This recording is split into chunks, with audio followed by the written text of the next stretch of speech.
Hi there, my name is Jaron Schneider and I'm the editor of Resource Mag Online, and right now with me I have the brand new Profoto B2 unit, and we're going to take a minute to talk about this, and we're also going to take it outside and see how it performs in the real world.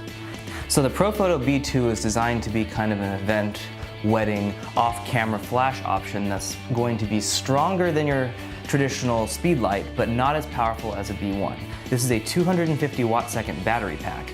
If you plug another head into it, that 250 watt-seconds gets cut in half. So it is a maximum of 250 watt-seconds between one or two lights. You can control the power to each light independently, and when you plug this thing in, you'll notice that the power level goes all the way up to 10 when there's one light on it, and 9 on each when there are two lights on it, and that means you're getting about a stop less power on each light. The Profoto B2 is designed to be an off-camera flash option that will accompany a B1 or a D1 system that you've taken on the road, but the best thing about this is that it's supposed to move with you. The B1 and D1 are great, but they don't move very well. Even the B1 as a battery option, it doesn't actually transport well. It's very heavy and it's difficult to get into small places. The B2 is designed to fix that. You put this even on something as small as a flash bracket and you're set and good to go. The heads themselves weigh very little and the battery pack is also very light. They have the same look and feel as a B1 or a D1 with the same inset reflector and this little glass diffused cover. What they do have that's different is instead of having a modeling lamp that's, say, incandescent, they actually have a LED. And this LED is not actually controllable with the power level. It's standard no matter what, but it's particularly bright. You could use this for a lot of things, not just as a modeling lamp, which I think is a really cool addition. As you've noticed probably, you control the power of this thing entirely from the pack. The heads don't have any control on them at all. You can take the pack and put it over your shoulder with this included strap, or on the back side, there's actually a place for you to put a belt buckle through. The Profoto B2 is controlled by the same TTL remote or non-TTL remote that works with the B1 system. I turn this on, and I have access immediately to the light. It also has the same number of groups and options. Unfortunately, it also doesn't tell you what the battery power actually is when you start to choose to change how much power is on it. You have to remember what you originally set on the pack for that to work. I want to quickly go over how fast the refresh rate is on this thing. This is at power level 10. It basically has absolutely no refresh time. It's ready to go as quickly or even faster than the top of the line speed light. So I'm going to show you guys what it's like to put two of these in. So I'm going to go ahead and plug it in. And you can see that there's two power levels on it. This one can go as high as 6.1 when we're at 9.9, but they both level out at 9 when they're fully powered up. With two heads going, the refresh rate does not change. And this is likely because it had to accommodate high-speed sync as well. You can use high-speed sync with both of these heads simultaneously off of one pack at the highest power level and not really suffer from any weighting. This is actually great if you're shooting events outdoors or you're shooting portraiture or weddings. Events have varying light conditions, and these lights are actually fast enough with their refresh rate to accommodate just about any situation you might put them through. So how do they fare in an actual real-world situation? Let's take these outside with my friend Karamender, and he's going to show you how he used them on location in a fog machine and on the Filbert Steps in San Francisco. This is our bridge, and it's called Fog Bridge. I know. That's a hell of a view. Here we are shooting right outside the Exploratorium. They have this awesome art installation that mimics San Francisco's iconic fog. This thing only comes on for 6 minutes every 2 hours while the Exploratorium is open. I wanted the fog to be a bit of a character in this shoot along with San Francisco's skyline. This was a very tricky and difficult shooting situation, if not impossible. The fog is completely unpredictable and will soak up light left and right. Big, heavy, slow to recycle equipment is no good here. This is where the B2s excelled. They are lightweight, small, and agile. Much better than the speed lights I currently use, and would have been difficult, if not completely frustrating, on a shoot like this. I was shooting at, I think 2,000 of a second or 1,000 of a second, but high-speed sync saved my ass because that fog moved fast.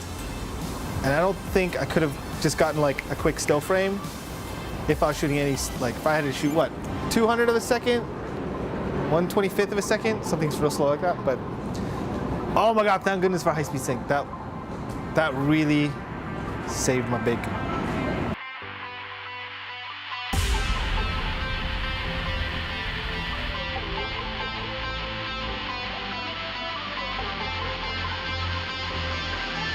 So just like last time, every good photographer has been to a place where they're about to shoot. Again, I'm not, so I've never been here. But I saw it on the internet, and it looked quite exciting.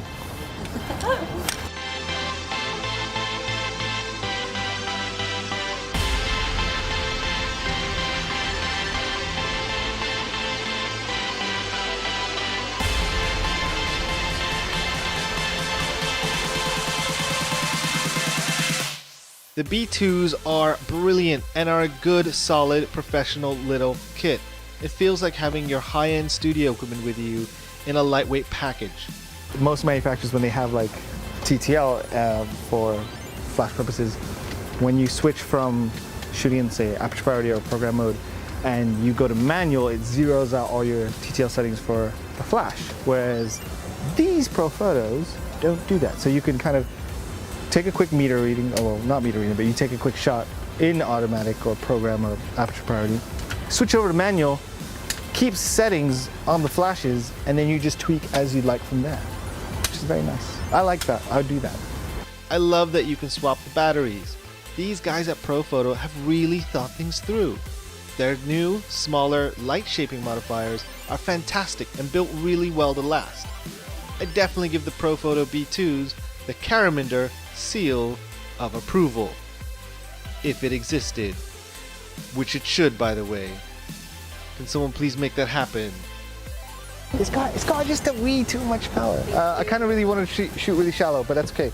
I was being a bit of a douche. I was shooting 1.4 with flash. I do that quite a lot sometimes, and for me, I'm just used to like metering, manual, doing everything like that. And this is a different way to think about it. It's a different different kind of philosophy. It's different. It's good. It's faster than what I would have done, but I enjoyed it, which is, I think that's the point, right? Like I got the shot, which is what you want to do. I like that.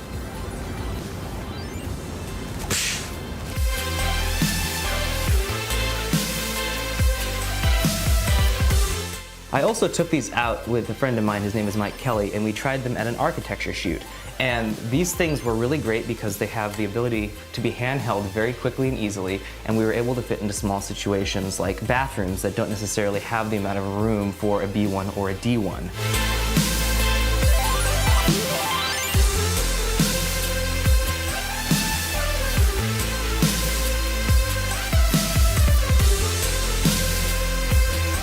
We also took them outside and used his light painting technique, which requires moving around with the light while firing it from a Cam Ranger.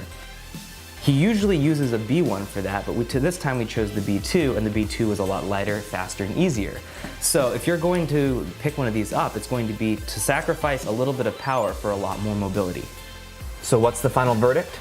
The B2 is a great event and wedding photographer's lighting tool, excelling at exactly what it is built to accommodate. Though it's probably the least powerful strobe Profoto has ever produced, it's not particularly fair to judge that aspect of the product too harshly. 250 watt seconds is considerably better than any speedlight on the market, the go-to product of the wedding and event industry. The B2 isn't a studio strobe, and it's not meant to be. In the situations where the B2 is best suited, it's hard to find a better option in terms of power, reliability, size, and weight. Where we think the B2 falters slightly is in its price point. It's more expensive than its big brother the B1 at $2,195 for one battery and one head.